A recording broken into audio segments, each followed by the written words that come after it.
दोस्तों नमस्कार। आज की इस क्लास में हल करेंगे हिंदी व्याकरण के 25 के लगभग प्रश्न हैं और ये जो प्रश्न है वो लगभग किसी न किसी परीक्षा में आए हुए हैं और विशेषण के ही रहेंगे लगभग, ये मान के चलो। तो एक एक शब्द का विश्लेषण किया जाएगा। कोशिश करते हैं कि एक प्रश्न में आपके 3 या 4 प्रश्न क्लियर हो जाएं।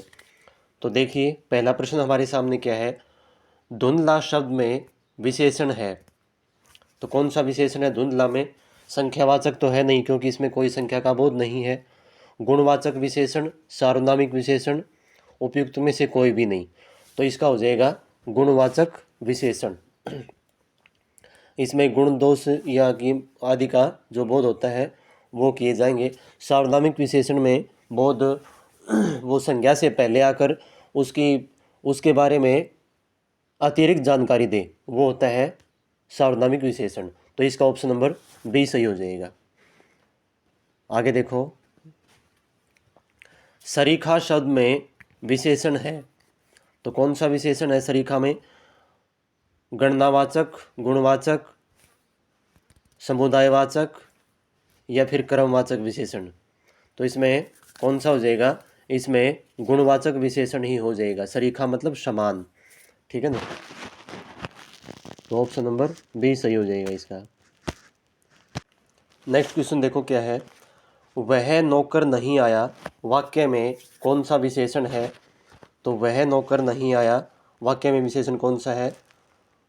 देखो, यहाँ जो नौकर है ये वाला, इसकी विशेषता बता रखी है और इससे पहले सर्वनाम है, ठीक है ना। और इस नौकर के बारे में नहीं, इसके नौकर के बारे में बता रखा है, इसके बारे में अतिरिक्त जानकारी है, तो अभी बताया था। तो सार्वनामिक विशेषण, गुणवाचक, संख्यावाचक, परिमाण बोधक विशेषण, तो इसमें ये सार्वनामिक विशेषण हो जाएगा। ऑप्शन नंबर ए सही हो गया, और बाकी तीनों गलत है, ठीक है ना। ऑप्शन नंबर ए सही हो जाएगा। नेक्स्ट क्वेश्चन देखो क्या है। तीसरा शब्द में कौन सा विशेषण है? तीसरा में कौन सा विशेषण रहेगा भाई? पूर्णबोधक विशेषण, आवर्तीवाचक विशेषण, गणनावाचक विशेषण या क्रमवाचक विशेषण? तो देखो, पूर्णबोधक विशेषण में तो क्या होता है कि संख्याओं का बोध होता है, कि जैसे 4, 10, 20 इस प्रकार से। आवर्ती सूचक में किसका बोध होता है? आवर्ती सूचक में बोध होता है कि जैसे 2 गुना, 4 गुना, ठीक है ना, इस प्रकार से। गणनावाचक कोई खास होता, हाँ, गणनावाचक और पूर्णबोधक तो एक ही होते हैं, इसमें कोई फर्क नहीं है। क्रमवाचक विशेषण, ये ऑप्शन नंबर इसका डी सही हो जाएगा। क्रमवाचक विशेषण है ये, पहला, दूसरा, तीसरा यानी कि सीक्वेंस वाइज वो वाला, ये। तो ऑप्शन नंबर डी इसका सही आंसर हो जाएगा, ये वाला। नेक्स्ट क्वेश्चन देखो क्या है।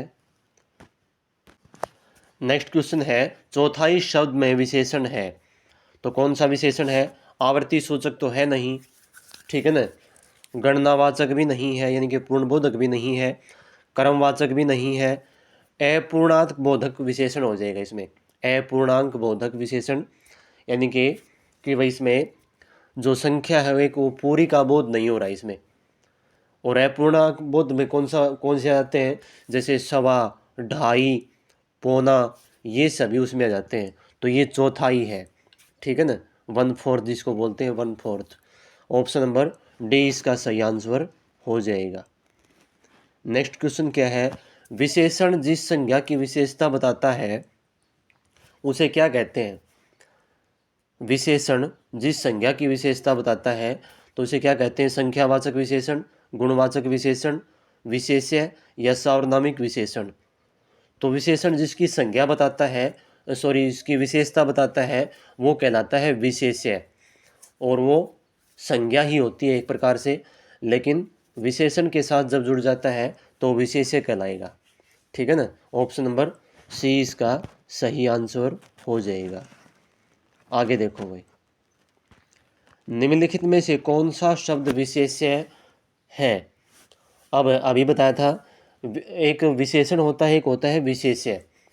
विशेषण तो क्या है कि जो विशेषता बताता है, और विशेष्य क्या हो जाएगा, जिसकी विशेषता बताई जाए। तो आसीन, अग्नि, मधुर, कर्मठ। तो इसमें अग्नि जो है, आग, वो क्या हो जाएगा, विशेष्य हो जाएगा इसमें अग्नि। ये किसी की विशेषता नहीं बता रहा है। आसीन का मतलब होता है बैठा हुआ, उस पद पर आसीन है, ठीक है ना। मधुर, उसकी आवाज़ मधुर है, ये भी विशेषण है। कर्मठ, वह कार्य के प्रति कर्मठ है, ठीक है ना। तो ये सभी इसमें विशेषण है। बाकी जो ऑप्शन बी है अग्नि, वो है विशेष्य। आगे देखो, ठंडा पानी ठंड पैदा करता है, इस वाक्य में कौन सा विशेष्य है, विशेष्य है। तो ठंडा पानी, पानी विशेषता किसकी बता रखी है, पानी की बता रखी है। तो पानी, पानी क्या हो गया, विशेष्य हो गया। अब ठंडा पानी कैसा कैसा है, ठंडा है, तो ये विशेषता है। तो ठंडा विशेषता हो गई, विशेषण हो गया। और ठंडा पानी ठंड पैदा करती है। अब ठंड भाई क्या पैदा करती है, तो ठंड पैदा करती है, पैदा करता है। तो यहाँ भी विशेषता बता रखी है। तो विशेष्य क्या हुआ इसमें, पानी हो गया, ठीक है ना, पानी की विशेषता बता रखी है। तो ऑप्शन नंबर सी इसका सही आंसर हो जाएगा। निम्नलिखित में से कौन सा शब्द विशेष्य है,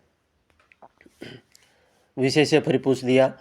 अनासक्ति, अनासक्त, अनुशांसित, अनुशंसित और अपमानित। तो इसमें क्या है, अनासक्ति जो है वो विशेष्य हो जाएगा, ठीक है ना। अनासक्ति विशेष्य हो जाएगा, और विशेष्य मतलब संज्ञा, और संज्ञा भी कौन सी, भाववाचक संज्ञा हो जाएगी। ऑप्शन नंबर ए इसका आंसर हो जाएगा। निम्नलिखित में कौन सा शब्द विशेष्य है, पौष्टिक, पाठकीय, भावुक और विषाद। तो विशेष्य कौन सा है भाई, पौष्टिक। देखो यह भोजन पौष्टिक है, ये तो विशेषण हो गया। पाठकीय, पाठकीय यह पाठकीय विषय है, ये भी विशेषण हो गया। भावुक, भावुक, हाँ भावुक भी विशेष्य है, ठीक है ना, कि वह मनुष्य भावुक है। और विषाद, विषाद होता है दुख, ये विशेषण नहीं है, ये हो जाएगा क्या, हाँ ये विशेष्य हो जाएगा, सॉरी ये विशेष्य हो जाएगा। बाकी और तीनों क्या है, विशेषण है। विषाद का मतलब दुख होता है, और ये भी भाववाचक संज्ञा बन जाएगी। ऑप्शन नंबर डी इसका सही आंसर है। मीठा अमरूद में मीठा विशेषण किस कोटि का है, कोटि मतलब किस प्रकार का है, यानी कि भेद पूछा है विशेषण का। तो मीठा अमरूद, ये तो पता है कि ये मीठा जो शब्द है वो विशेषण है। तो परिमाणवाचक है क्या, परिमाणवाचक में किसी का माप तोल का बोध होता है, ऐसा इसमें कुछ भी नहीं है। नेक्स्ट क्या है, गुणवाचक, हाँ गुणवाचक विशेषण हो जाएगा, ठीक है ना, गुणवाचक विशेषण हो जाएगा इसमें, ठीक है। आगे देखो, व्यक्तिवाचक, क्या व्यक्तिवाचक विशेषण होता है। मैंने जो विशेषण का पाठ करवा रखा है, विशेषण से एक भी प्रश्न नहीं छूटा है उसमें। आपने यदि क्लास नहीं देखी है वो तो देख लें। व्यक्तिवाचक विशेषण कैसे होता है, कि व्यक्तिवाचक विशेषण ऐसे होता है कि उसने बनारसी साड़ी पहन रखी थी, ठीक है ना, उसने बनारसी साड़ी पहन रखी थी। अब देखो बनारस क्या है, बनारस, बनारस एक विशेष शहर का नाम है, तो व्यक्तिवाचक संज्ञा है। और साड़ी की विशेषता बता दी उसने, तो ये बन गया व्यक्तिवाचक विशेषण, ठीक है। आपको यहाँ नई नई बातें सीखने को मिलेंगी। जैसे उसने जोधपुरी जूती पहन रखी हैं, ठीक है ना, या जोधपुरी साफा, साफा मतलब अपने यहाँ पगड़ी बोल देते हैं, वहाँ बोल देते हैं साफा। तो ये भी क्या हो जाएगा, व्यक्तिवाचक विशेषण। इस बात का ध्यान रखें। संख्यावाचक विशेषण आप जानते ही हो, तो इसमें कौन सा हो जाएगा, ऑप्शन नंबर बी सही हो जाएगा इसका, ठीक है ना। नेक्स्ट देखो, तुम कहाँ पढ़ते हो में किस कोटि का विशेषण प्रयुक्त हुआ है, गुणवाचक, प्रश्नवाचक, संख्यावाचक या संकेतवाचक। तो तुम कहाँ पढ़ते हो, तो वैसे तो इसमें प्रश्नवाचक ही होगा, लेकिन प्रश्नवाचक विशेषण वैसे होता नहीं है, लेकिन इसने विशेषता बता दी तो मतलब प्रश्नवाचक की श्रेणी में आ जाएगा ये, ठीक है ना। तो ऑप्शन नंबर इसका बी ही कर लो। तो नेक्स्ट देखो, वैसे ये क्रिया विशेषण का प्रश्न है, ठीक है ना, स्थानवाचक क्रिया विशेषण का प्रश्न है ये, थोड़ी सी मिस प्रिंट हो गई थी इसमें प्रश्न में। आगे देखो, लोभी किस विधि से निर्मित विशेषण है। लोभी किस विधि से, यानी कि भाई विशेषण किससे बना है ये, तो संज्ञा से बना, क्या सर्वनाम से बना, क्रिया से बना, या प्रत्यय से बना। तो लोभ क्या है, लोभ, तो लोभ संज्ञा है, ठीक है ना, और भाववाचक संज्ञा है। तो लोभ से बन गया लोभी, कि वह मनुष्य लोभी है। तो ऑप्शन नंबर क्या हो जाएगा, ए सही हो जाएगा इसका। नेक्स्ट देखो भाई, इनमें से कौन सा युग्म विशेषण नहीं है, कौन सा जोड़ा जो है वो विशेषण नहीं है। छोटा बड़ा है, हरा पीला ये भी है, दो तीन ये भी हो जाएगा, राम लक्ष्मण, राम लक्ष्मण ये विशेषण नहीं है, ये तो एक संज्ञा का ही बोध करवा रहे हैं दोनों, ठीक है ना। ऑप्शन नंबर डी इसका सही आंसर हो जाएगा। इनमें संख्यावाचक विशेषण कौन सा है, सात, काला, रावण, खट्टा। तो क्या है संख्यावाचक विशेषण, जहाँ संख्या का बोध हो रहा हो जिस विशेषण के अनुसार, तो इसमें सात जो शब्द है, ए ऑप्शन यही सही हो जाएगा। काला गुणवाचक हो जाएगा, रावण जो है वो विशेषण है ही नहीं, संज्ञा हो जाएगा, और खट्टा ये भी गुणवाचक विशेषण हो जाएगा। ऑप्शन नंबर ए इसका सही आंसर है। नीली साड़ी में कौन सा विशेषण है, नीली साड़ी, तो इसमें विशेषण कौन सा रहेगा भाई, नीली साड़ी में संख्यावाचक बिल्कुल भी नहीं, परिमाणवाचक ये भी नहीं है, गुणवाचक हो जाएगा, इसमें गुणवाचक विशेषण हो जाएगा नीली साड़ी में, सार्वनामिक भी नहीं है। ऑप्शन नंबर सी इसका सही आंसर है। नेक्स्ट देखो क्या है, विशेषण शब्द का चयन कीजिए। सरपंच, पांचवा, प्रपंच और पहुंच। तो सरपंच तो क्या हो गया, जातिवाचक संज्ञा हो गई। पांचवा देखते हैं, प्रपंच क्या है, प्रपंच धोखा होता है, छल करना किसी के साथ। पहुंच ये क्रिया हो गई, तो इसमें कौन सा हो गया विशेषण, पांचवा हो गया, ठीक है ना, पांचवा। और ये कौन सा विशेषण रहेगा, ये रहेगा क्रमवाचक विशेषण, क्रमवाची, ठीक है ना। ऑप्शन नंबर बी इसका सही आंसर हो जाएगा। आगे देखो, नेक्स्ट है भाई, ऋषि संज्ञा द्वारा, ऋषि संज्ञा से विशेषण शब्द क्या बनेगा। तो ऋषि संज्ञा से शब्द विशेषण क्या बनेगा, आर्ष, ऋषिकल्प, ऋषि तुल्य या ऋषिवत। तो इसमें एक आपने पढ़ा होगा कि ऋषियों द्वारा लिखा गया ग्रंथ क्या कहलाता है, आर्ष, आर्ष ग्रंथ। तो ये आर्ष हो जाएगा, आर्ष। ऑप्शन नंबर ए सही हो जाएगा इसका। व्याकरण की दृष्टि से कौन सा शब्द विशेषण नहीं है, भयभीत, निर्भीक, भीरू या भय। तो भयभीत भी विशेषण है, निर्भीक भी विशेषण है, भीरू, डरपोक ये भी विशेषण है। भय जो शब्द है वो क्या है, संज्ञा हो जाएगी और भाववाचक संज्ञा बनेगी। वो तो ऑप्शन नंबर डी इसका सही आंसर हो जाएगा। नेक्स्ट देखो, एक प्रतिभा संपन्न छात्र का विशेषण है। भाई प्रतिभा संपन्न छात्र को हम क्या कहेंगे, इसमें कौन सा विशेषण लगेगा, कुशल, चतुर, अध्ययनशील, मेधावी। तो क्या कहेंगे उसको, तो कुशल तो होता है अपने कार्य में पारंगत, ठीक है ना, कि वह अपने कार्य में कुशल है। चतुर वह बोलने में चतुर है, ठीक है ना, ये भी नहीं बना। अध्ययनशील, अध्ययनशील भी नहीं बनेगा, मेधावी हो जाएगा। एक प्रतिभा संपन्न छात्र को क्या कहेंगे, मेधावी छात्र, ठीक है ना, मेधावी छात्र। मेधा शब्द बना है, मेधा संज्ञा है और मेधा होती है क्या, बुद्धि, मेधावी, ठीक है ना, बुद्धि वाला, तेज बुद्धि वाला। तो ऑप्शन नंबर डी इसका सही आंसर हो जाएगा।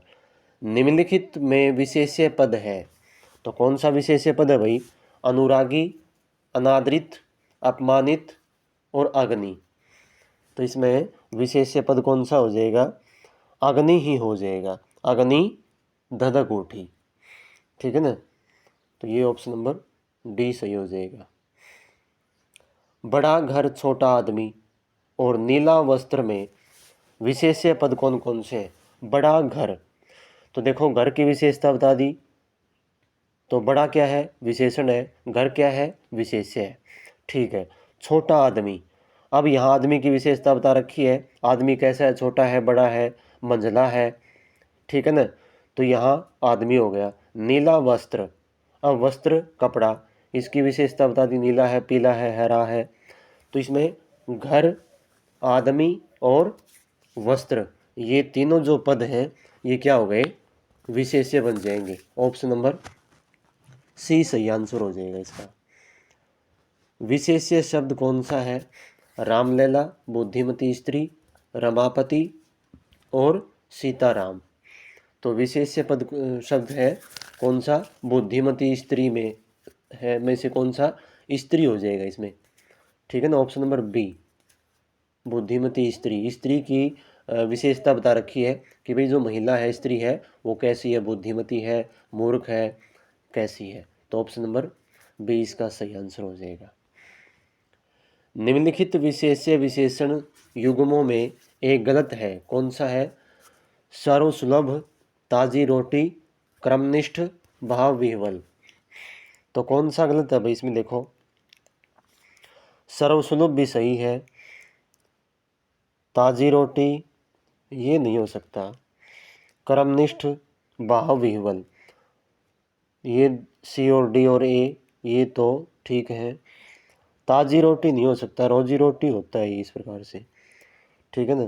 तो यही गलत है इसमें, ऑप्शन नंबर बी इसका सही आंसर हो जाएगा।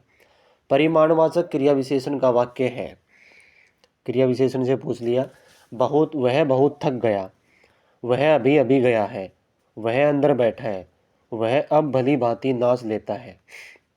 तो कौन सा होगा, देखो वह बहुत थक गया है, यहाँ थक गया है ये क्रिया हो रही है यहाँ पे, और बहुत, भाई थकने की का एक थोड़ा सा एक पैमाना बता दिया, भाई बहुत थक गया है, कम थका है, ठीक है ना। तो यहाँ ऑप्शन नंबर ए ही इसका सही आंसर हो जाएगा। वह अभी अभी गया है, ये तो कौन सी हो जाएगी, ये हो जाएगी रीतिवाचक क्रिया विशेषण। वह अंदर बैठा है, ये हो जाएगी स्थानवाचक क्रिया विशेषण। वह अब भली भांति नाच लेता है, ये भी रीतिवाचक क्रिया विशेषण हो जाएगी। नहीं सॉरी, बी का जो है अभी अभी गया है, ये कालवाचक क्रिया विशेषण पे हो जाएगी, और डी का जो है वो हो जाएगा रीतिवाचक क्रिया विशेषण।